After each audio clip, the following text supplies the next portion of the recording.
Lakay na tanggalin itong mga mais dito sa puno para mas madali. Kisa yung ikakat muna itong mais tapos pa isa-isa na na tatanggalin. Kagaya nito oh. Ayan. Gaya niyan. Kinat muna yung sa puno tapos hindi tinanggal.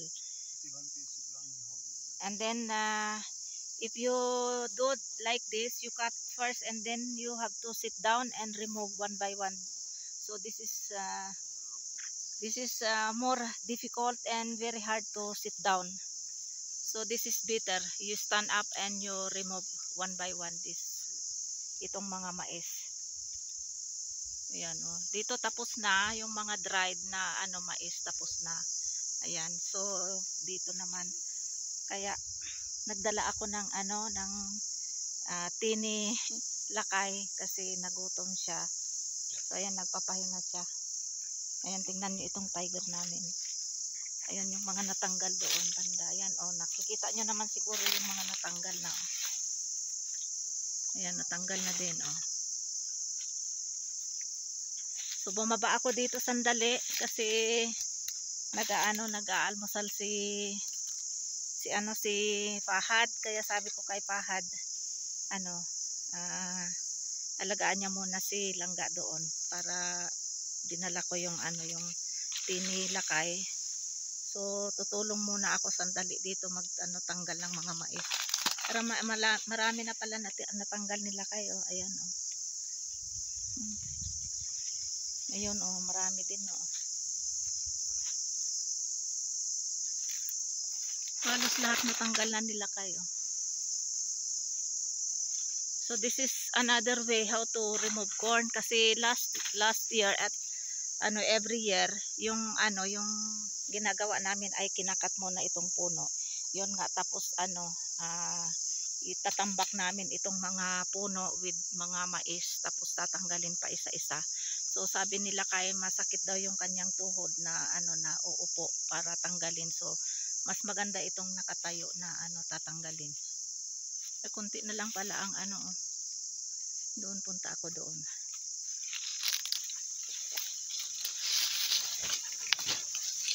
Ayan ito oh. Ayan, tanggalin ito yung dito sa puno niya kasi kasali ito sa ibibinta. Hindi ito sinusunog itong puno at saka itong mga ito lahat. Hindi sinusunog. Ito kasama ito na ibinta para sa yung mga damo, dried na damo. Hawak-hawak ko kasi ang mobile kaya mahirap. Walang mag-video kaya sariling sikap. Ayan. Tingnan nyo naman itong tiger namin. Kaya sandali lang ako kasi aakyat na ako tapos bababa din si Fahad. Tutulungan din niya si Lakay na magtanggal nito. Tapos itong mga mais pala, dadalhin doon sa taas, yun doon sa bahay. Ilalagay sa sa baranda para uulan. Pag uulan, safe.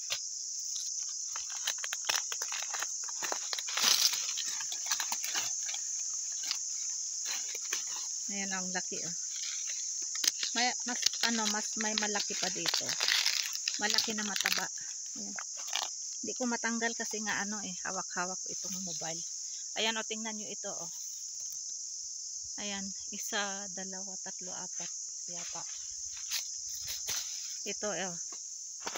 Ayan. Ayan sila kayo.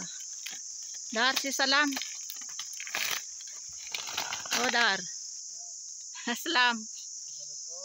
Ayan o. May glove sila kay. Ayan.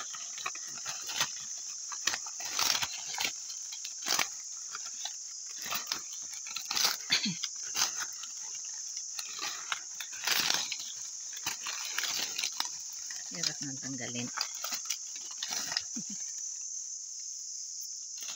Ito nga. Ayan.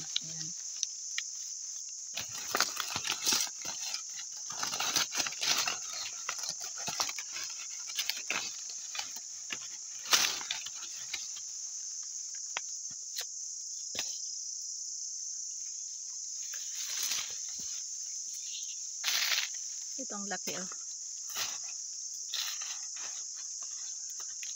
Yung mga malalaki, ano, pangbinhi ito.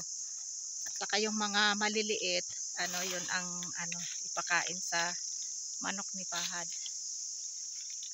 Ayan sila kay.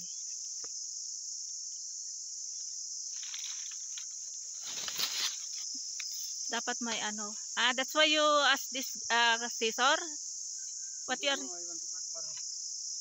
you are using to remove that? Huh? Huh? I have to remove the hair for bakra because Where? somebody say you remove. Which one? The one goat, no small goat. From the tail there is too much big hair, no. If you remove, then they become healthy. Hair for bakra? To small bakra? From the tail, no, tail.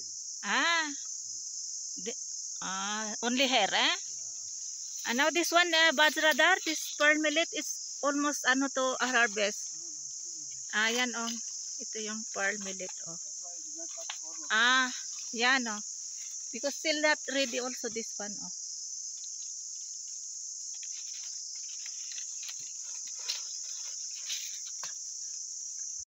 Yan.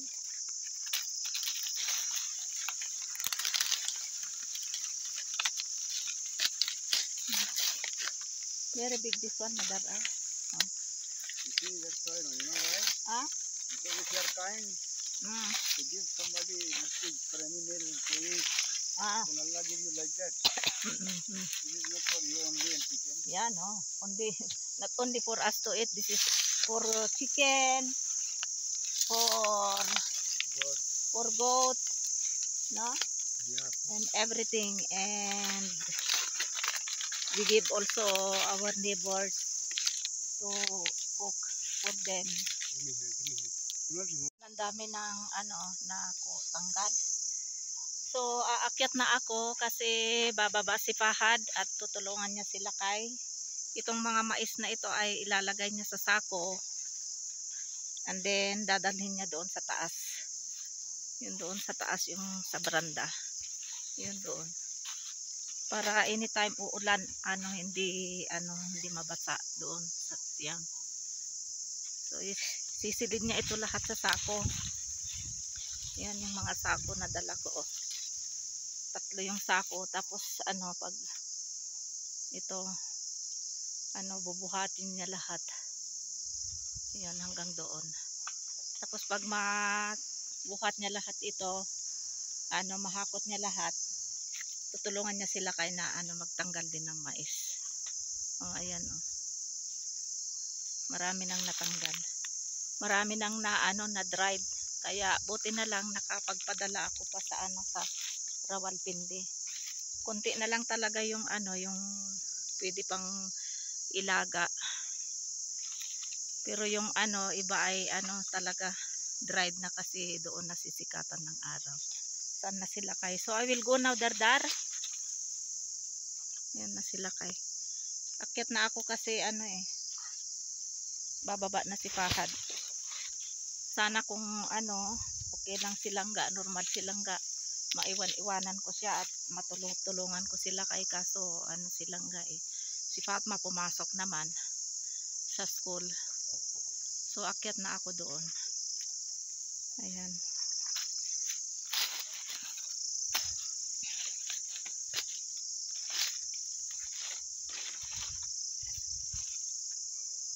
Yan yung mga patola oh. Ang dami ng bunga na ang dami ng bunga na parating na ayan tingnan nyo kasi marami at din na kaming na na harvest dito itong patola. Nakapadala din ako sa Rawalpindi ng tigdadalawa sila. Ayan oh, mashallah. Oh. Mashallah oh. Mashallah, ang dami oh. Parating oh. Oh. Mashallah. Ayan, may kamatis din oh. Ang dami pang parating na mga patola oh. Kasi marami na din kaming na-harvest dito. Ayun oh.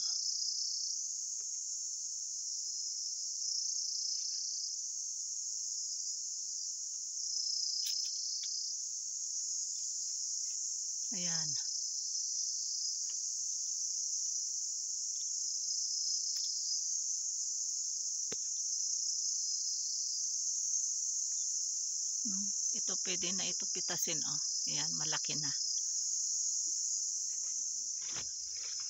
Ayan, meron doon sa baba.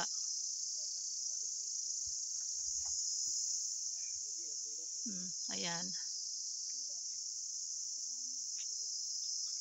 Oh.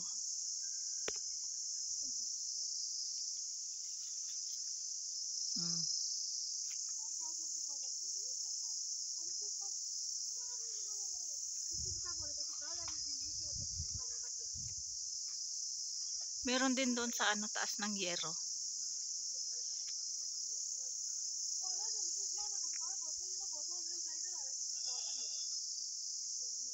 Meron doon sa taas ng yero.